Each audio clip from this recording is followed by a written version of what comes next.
Сәлем жүлерім. Бүгін біз лайт темада сөйлесеміз. Күрделі тема емес, бірақ сонда да көп адамға маңызды тема екен, маңызды тақырып. Өз-өзіңмен сөйлесу норма ма? Иә, достарым, өз-өзіңмен сөйлесу не то что норма, а қажеттілік деусе де болады. Себебі біз күн сайын өз-өзімізбен сөйлесеміз негізі. Азында тұрған кезде сразу ойымызға план келеді. Қазір не істеймін? Қазір мен туалетке барам, су ішем, жуынам, киінем, жұмысқа жиналам деп өзімізде ішімізде диалог болып тұрады. Бұл не деген диалог? Қайдан шығады осы диалог? Бұл диалог сол өз-өзімізбен сөйлесу арқылы шығады. Ойымыздағы диалог біз өз-өзімізбен. Кіммен сөйлесіп жатырмыз біз осы кезде? Кім бізге ответ беріп жатыр?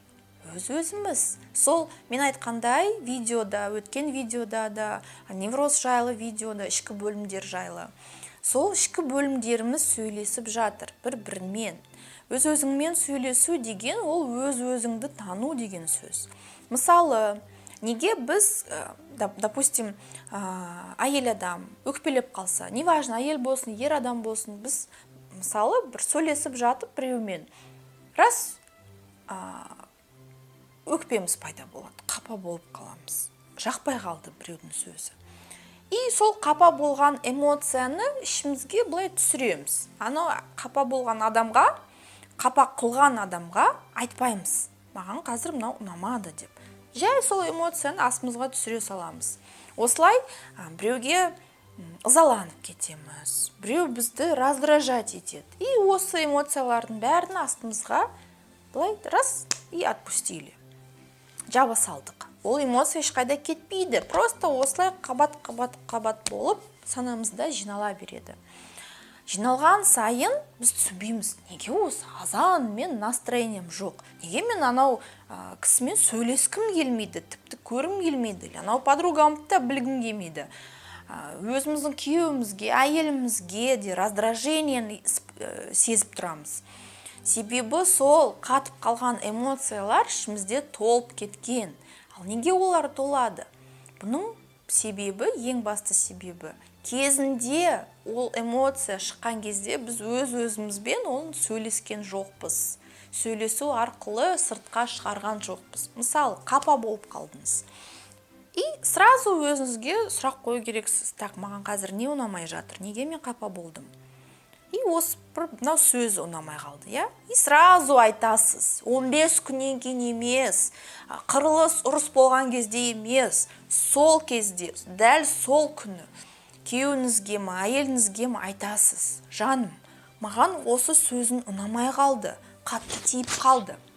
Өзіңіз туралы айтасыз. Ой, микрофонға тиіп қалдым.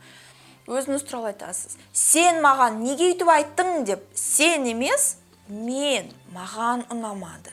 Менің сезімдерім туралы айтасыз. Мен өзімді жаман сезіндім. Ішімде бір түрлі болып қалдым. Маған неге өйтіп айттың? Не еді ойында? Мүмкін ол сіздің партнеріңіз даже ойламай айта салған шығар. Он даже не думал, что бұл сөз сізді қапа қылады. Или подругаңыз ба, ойламаған шығар. Сол үшін, егер сіз сразу сөйлесіп қалсаңыз, сразу айтсаңыз, конфликт жойылады, конфликт болмайды. Ішіңізде андай қапа эмоциялар жиналмайды, и қарым-қатынасыңызға бұл қатты тимейді. Сол үшін бұл навык, қасиет, қабілет. Бұл қабілетті тренировать етуге болады. Постепенно, сначала, допустим, сізде бір түсініспеушілік пайда болды дейік. Бүгін пайда болды, үйіңізге сіз келдіңіз, допустим, коллективте біреумен, коллегаңызбен түсініспеушілік болды. Сразу оны айтуға ойыңыз келмеді. Үйге келгеннен кейін жаман сезімдесіз. И сол кезде өзіңізбен сөйлесесіз. Так, что-то вот не то, маған ұнамады мынау. Не ұнамады, осы сөздер ұнамады.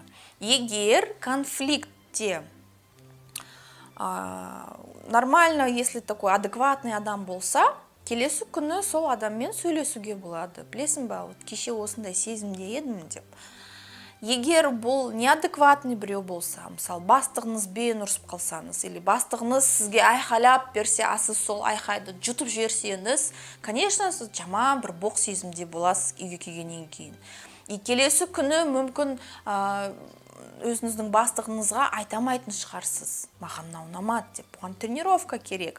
Когда сіз уверенный адам болған кезде, шекараңыз четкий болған кезде, сіз бастық болсын, кім болсын, любой адамға оның жасаған тірлігі туралы спокойно айтасыз. Но қазір сізде пока тренировка кезінде, егер сразу айта алмасаңыз, не істейсіз? Қағаз аласыз, дәптер арнайсыз, немесе просто қағазға диалог ретінде жазсаңыз болады.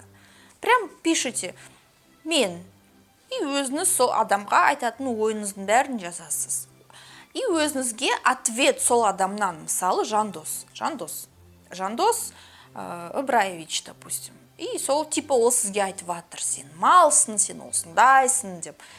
Прям сол адамның атынан ответ жазасыз. Одан кейін сол ответке өзіңіз ответ жазасыз. Сөйтіп жазып біткен кезде сіз эмоциялардың бәрін шығарасыз.